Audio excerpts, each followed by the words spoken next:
Dah kata. Hai, masih lagi bersama saya Elisa dan kita akan menjejaki 12 pelukis kartun dan komik yang telah berjaya di negeri Perak.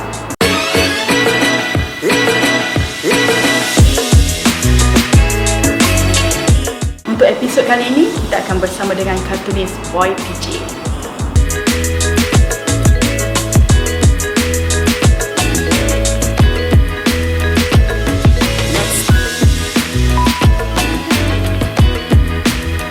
Boy PJ adalah kartunis kelahiran Teluk Intan, Perak dan kini giat menjalankan bengkel melukis dan karikatur. Jangan tak tahu, Boy PJ pernah menganggotai kumpulan JJ Group yang telah menggegarkan industri muzik tanah air. Ingat tak lagu Blues Tak Ada Duit? Jom bersama kartunis Boy PJ di Teluk Intan, Perak.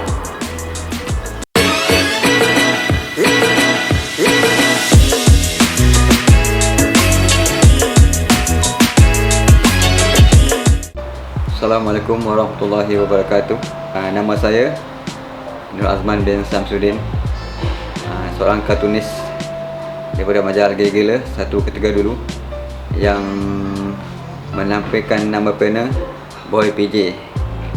Jadi ramai yang bertanya PJ itu apa maksud dia, iaitu Kampung Pulau Jua Kampung Gajah, Teluk Intan, Perak. Di tempat itulah saya dibesarkan dan saya mendapat pendidikan awal di Sekolah Kebangsaan Bandar Tua Kampung Gajah. Lepas itu meneruskan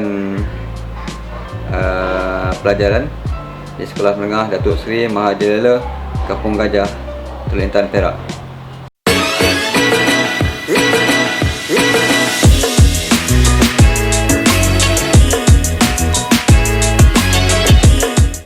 Mulanya minat melukis kartun sejak kecil lagi.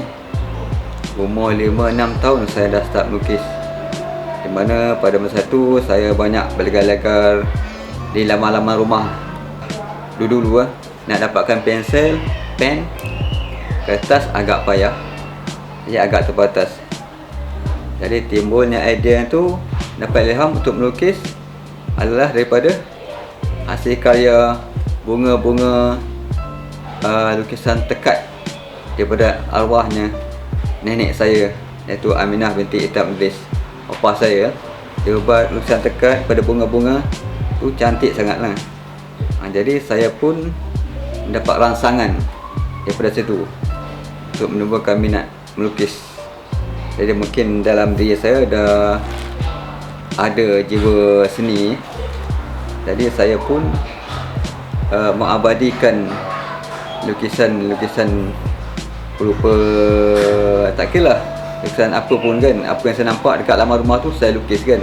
Jadi sambil ranting kayu, jadi saya lukis lah. Ada gambar nampak ayam, lukis gambar ayam. Nampak bunga, lukis gambar bunga. Pada pokok, lukis gambar pokok. Jadi daripada situ arwah tok saya pun, Haji Ahmad bin Haji Abu Bakar, memberi semangat untuk saya terus melukis pada kecil. Belikan saya pensel, kertas dan ke buku-buku dan ke majalah kartun. Saya sebenarnya dapat semangat yang lebih apabila guru lukisan saya, iaitu Cikgu Zainuddin Yahya, saya ingat, yang banyak memberi sumber inspirasi untuk saya terus menanam minat melukis. Jadi selepas habis sekolah, saya mendapat tawaran bekerja di majalah Gila-Gila, di mana ketika itu saya mendapat tunjuk ajar daripada kartunis Ujang, Aman Keras Tangan, bos Gila-Gila Jaafar Taib, dan lain-lain bos jugalah, Cik Azman Yusof, Zainab Bang Husin, juga lain-lain kartunis seperti arwahnya Rasyid Asmawi, Fatah, Tazidi Kerengga dan ramai lagi lah, di mana pada masa itu saya sebaris dengan kartunis lainnya seperti kartunis Tiga Darah Pengitan Cabai, Cik Lee Manjalong, Ulat Mat Metal, Roslim Zaid Kapjai bersama Azhar, dan saya sendirilah.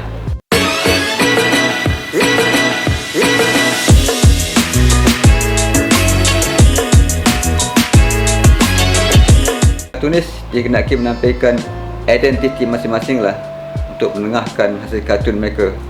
Di mana saya pada masa itu agak berminat menampilkan identiti suasana kampung, suasana yang menampilkan adat seni tradisi masyarakat dan budaya di kampung-kampung, terutamanya masyarakat di Malaysia. Jadi timbulnya idea daripada Kartunis Bujang meletakkan nama Malaysia Meriah sebagai hasil karya saya. Di mana pada ketika itu banyak pengalaman-pengalaman menarik yang saya dapatilah ketika saya berjalan-jalan di sekitar Sabah, Sarawak, kampung air mengkabung, pasar tamu. Di Sarawak pula sempat melihat pada tahun 1990 saya ingat Padang Sentral Kuching, permainan tibau dan juga lumba kerbau oleh orang-orang masyarakat Melanau di sana. Sempat juga melihat pada proses membuat belacan bakor di Miri dan proses menangkap buruk atau udang kecil untuk jadikan makanan tradisi mereka itu belacan di sana. Jadi selepas itu apabila saya balik ke Kuala Lumpur, respon daripada masyarakat pembaca agak baik. Di mana pada ketika itu Datuk Lat sendiri menghantar surat pada saya pada tahun 1991 saya ingat, atau 90, mempelawar saya untuk pergi ke Jepun. Di mana di sana kita dilatih untuk dikenaki untuk menceritakan pelbagai budaya masyarakat di Malaysia untuk orang-orang di sana kan. Tetapi pada itu saya agak sibuk, jadi terpaksa menolak tawaran itulah. Ada hal-hal lain yang berkaitan.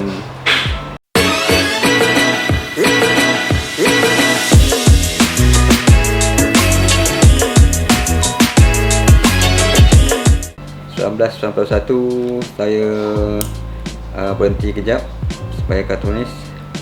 Saya berhijrah menimba pengalaman sebagai seorang wartawan hiburan di Surat Khabar Berita Harian selama 5 tahun lebih. Jadi pada situ saya masih melukis, masih lagi minat melukis dan jiwa saya tetap pada lukisan kartun. Apabila saya banyak bergaul dengan orang-orang entertainment, orang hiburan seperti penyanyi, pencipta lagu, penulis lirik dan juga komposer seperti Azmi Abu Bakar, jadi saya mendapat ilham. Sebab saya kembali ke majalah Gila-Gila pada tahun 1995. Saya beritahu dekat editor Gila-Gila, Roslin Makno pada ketika itu, berbincanglah dengan Jafar Taib untuk masing satu album Gila-Gila Group yang berjudul Bilik Lagi Lah, yang menggabungkan sekali pertama menggabungkan 5 kartunis Gila-Gila menghasilkan satu album, iaitu saya sendiri, Ulat, Cik Lee, Alwe dan Ram Zahurin. Demam GG Group telah melingkari suasana hiburan di pesada tanah air pada ketika itu. Kalau buka siaran radio, semua lagu Gila dimainkan oleh DJ radio. Masuklah jembatan-jembatan di TV program, di mana lagu-lagunya macam Blues Tak Ada Duit, Balada Cinta Romeo, Belik Lagi Lah dan pelbagai lagi lagu-lagu lain lah yang menampilkan identiti watak dalam kartun Gila-Gila seperti Tiga Darah Pinggitan, Laga A. Mahmud. Pada masa itu kami masih aktif melukis.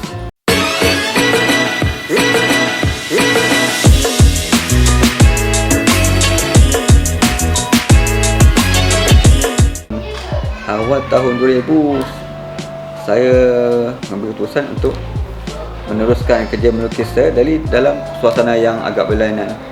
Saya keluar daripada Gila-Gila. Saya mengambil keputusan untuk buat kartunis bebas sepanjang masa bersama kartunis lain dengan melukis lukisan karikatur, menjelajah ke serata tempat lah, Sabah, Sarawak, seluruh Malaysia, seluruh Semenanjung, masuklah di Singapura sendiri kan. Pada ketika itu kalau ada customer minat bertanya kita daripada mana, kita akan promosi lah Gila-Gila ni. Kami daripada majalah Gila-Gila. So mana-mana peminat yang kenal, yang tahu, okey, dia tahu.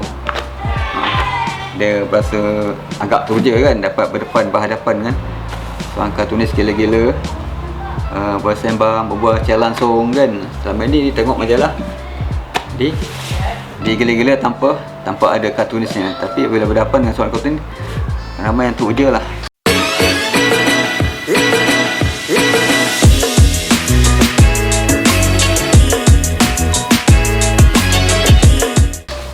Dan saya sekarang dalam proses untuk menghasilkan lukisan kartun saya yang terbaru, kisah kenangan di kampung juga lah. Ini contohnya. Ini kartun pengalaman masa kecil-kecil kan. Okay, ini pengalaman kisah orang kahwin dulu di kampung-kampung naik kapal je kan. Ini pun kisah saya mandi Sungai Perak. Dan pelbagai lagi lah postcard. Ini postcard yang untuk jualan sebenarnya, di mana lukisan original yang asal saya printkan jadi kecil dan saya jadikan ia postcard untuk jualan kepada masyarakat luar di sana. Jadi ini adalah inisiatif kartunis kan, memandangkan majalah-majalah kartun agak merudum dari segi jualan. Semua orang mengakui ini sendiri kan. Dan setiap kali saya kalau melukis di tempat-tempat terbuka, jadi orang akan tanya saya daripada mana, gila-gila. Dan orang akan tanya balik, ada lagi ke macam gila? Masih pengapan. Sebab suasana tu sudah lain kan. Sekarang ni majalah bukan satu benda yang orang akan tengok. Tapi majalah tu tak ada, tapi situasi yang agak berlainan. Mungkin dalam bentuk YouTube, dalam bentuk dalam bentuk teknologi lain, macam bentuk animasi semua kan. Itu salah satu cabang untuk mengengahkan kartun-kartun ni secara lebih meluas lagi lah. Macam ni kan, ada lah kan, kalau nak saya tengok macam kat kedai macam tu je kan. Dan orang kan letak balik kan, kau cari ada nak tegar kan. Kalau dulu ni ambil semua ni, okay, tirat semua kan. Nah, pak dia bagi, kawan-kawan dia baca sekali kan. Anak-anak adik-beradik saya kan, adik-beradik dia sekali satu rumah lah penuh dengan majalah kartun. Selepas itu saya ada juga merakam single album, iaitu lagu Jom Balik. Lagu menampilkan lagu Luar Perak. Jadi lagu ini banyak kali berkumandang di radio Perak FM dan juga National FM. Terima kasihlah DJ Perak FM, DJ Ali, DJ Saiful, DJ Nasik, DJ Mim. Banyak menyiarkan lagu saya Jom Balik, lagu ciptaan lirik saya sendirilah, bersama komposer Cikgu Syami. Dan buat masa ni saya masih lagi aktif melukis, tapi dalam keadaan sekarang masih lagi pandemik Covid ni kan, so kita masih melukis itu di kediaman saya sendirilah, di rumah-rumah.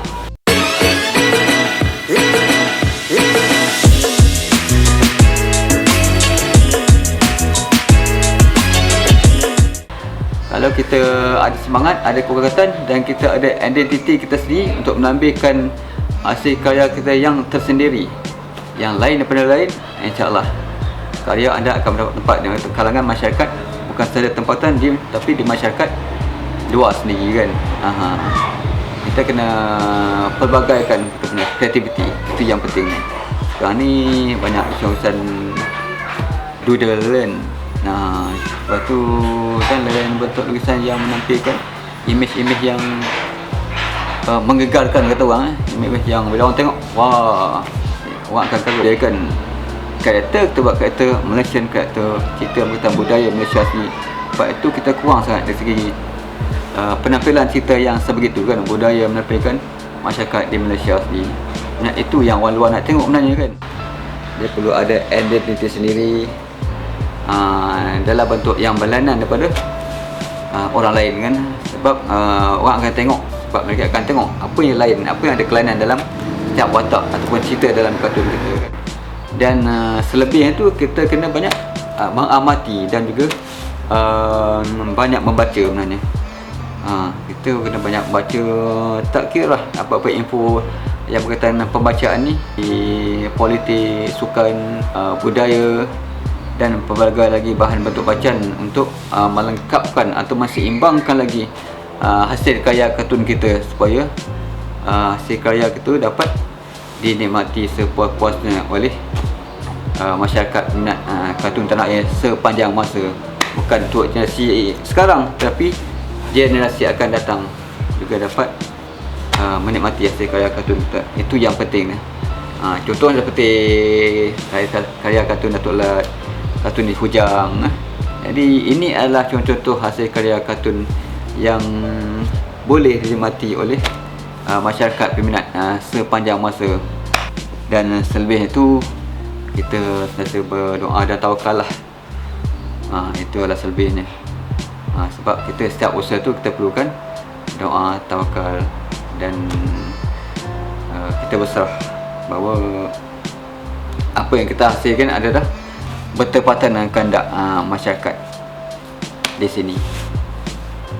Jadi itu saja. Assalamualaikum warahmatullahi wabarakatuh. Okey, begitulah cerita sedikit sebanyak mengenai Boy PJ yang terkenal dengan majalah Gila-Gila.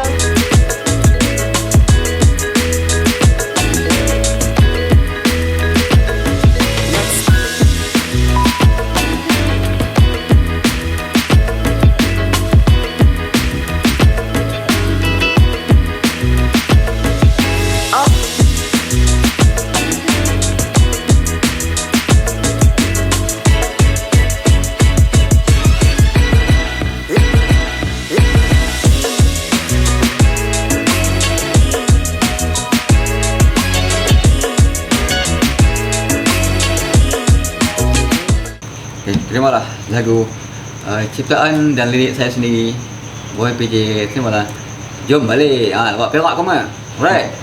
1, 2, 3. Jom balik, balik, balik, balik.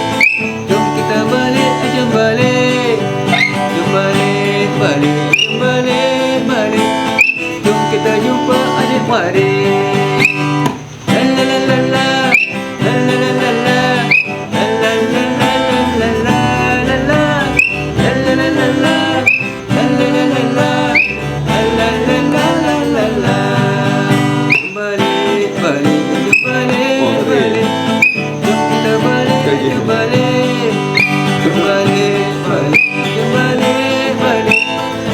Kita jumpa adik-adik. Jom kita jumpa adik-adik.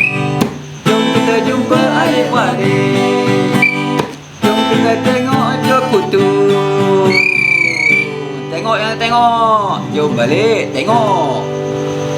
Okey, jumpa lagi di next episode. Jangan lupa like dan subscribe. Dah keten. Jom balik, balik. Mengangguk tu.